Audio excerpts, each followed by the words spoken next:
Hey guys, welcome back to my YouTube channel. I'm Belen Huang. Today we're going to look at the summary I've done on psychologist Paul Bloom's talk done in 2010 called The Origins of Pleasure, as well as my opinion on it. Let's go. To start with, Bloom begins by introducing the audience a story regarding a high-ranking official of the Nazi Party named Hermann Goering, who was a huge admirer of Vermeer's art. And, I expected, he was extraordinarily delighted when he purchased his favorite wonder from a Dutch art dealer, Pan van Meegeren. However, things did not go so well for Goering after World War II, when Goering was being tried at Nuremberg, as he was shocked to learn that van Meegeren was a forger, and the Vermeer painting that he sold to him was actually fake. Overwhelmed in shock, fury, and disbelief, shortly after the day Goering learned this, he committed suicide. Nonetheless, on top of the story, Bloom asks, why do people care so much about origins, the origins of objects? Is it because we are simply all snobs that only want popularity and significance, while there's considerably less originals than forgeries, which makes them more valuable? In respect to which Bloom suggests that might be part of the reason why it is so, but there must be more than just that. Bloom argues, as humans, we are born as natural essentialists.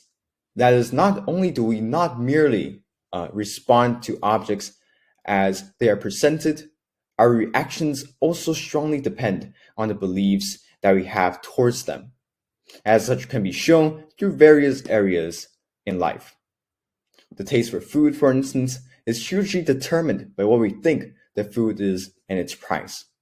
The more expensive the food is, Bloom mentioned, the more our pleasure and reward systems of the brain are triggered. Likewise, this could also be seen when we see someone who is sexually or romantically appealing, in which our response can be amended if we were to reveal the actual sex, age of the individual, or even their affiliation to us. In addition, oftentimes we see our partners being much more attractive than how others think they are, demonstrated through couples in happy marriages. And just as Bloom says, if you like somebody, they look better to you. Further, needless to say, this applies to everyday objects as well, such as clothes, shoes, or even bubble gums. Despite the fact that they're all ordinary things we see in real life, nevertheless, it can mean much differently when those items were being worn or used by a celebrity or a person we truly love, making them absolutely irreplaceable. Art or musical pieces, such like the story we mentioned earlier, is special in its unique history and inspiration behind it, completely unlike forgeries. A funny and iconic example that Bloom states is the 4 minutes and 33 seconds of silence by John Cage that is apparently different than other types of silences. And then the last example, pain, which could even derive pleasure in suitable circumstances. For example, spiciness in food and the thrill experience on a roller coaster. To conclude this talk, Paul Bloom leaves us with a quote by John Milton that I feel sums up his arguments fairly well. And it is, the mind is its own place, and in itself can make a heaven of hell, a hell of heaven. The human mind is so amazing, I felt, after listening to Bloom's talk. What is also remarkable that the mind can be flexible, yet rigid and stubborn at the same time, as we attach meanings to objects, emotions to objects we see and experiences we've had, and among which some beliefs can be altered easily, while some cannot. And I think it is wonderful because we are then able to turn an object, for instance, that may seem completely ordinary into something that we truly adore, value, and care about. That is, to be more specifically, exactly what Dan Gilbert argues in his TED Talk, which I've done, link in the description below. Feel free to check it out.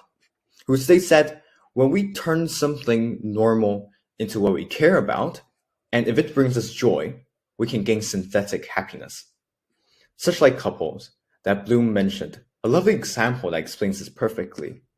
The reason why our partners are our partners is not only because undoubtedly they are different than the others in so many ways, but from the bottom of our heart, we also firmly believe that regardless of how the world thinks, they're always the sweetest, best looking, and most supportive person that we know.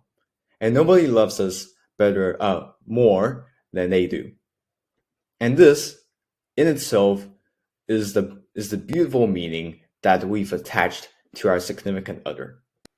Nonetheless, though our beliefs may have the power to assist us in focusing on and working towards our goals, it can, however, concurrently and unwittingly blind us from opportunities due to negative beliefs we have towards ourselves and others.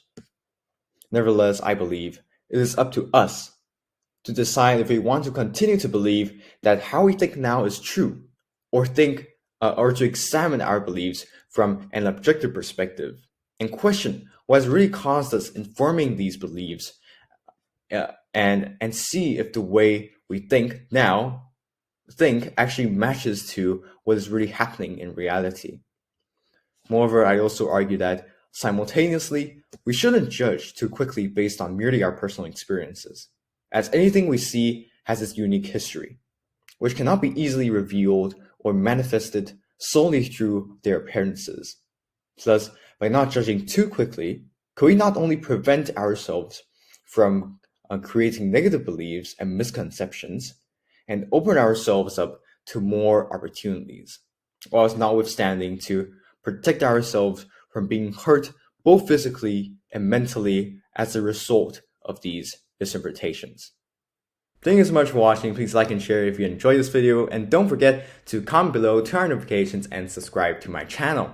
And if you want to know more about happiness, please make sure to check out the video I did for Dan Keeper's TED Talk, The Surprising Science of Happiness, over here.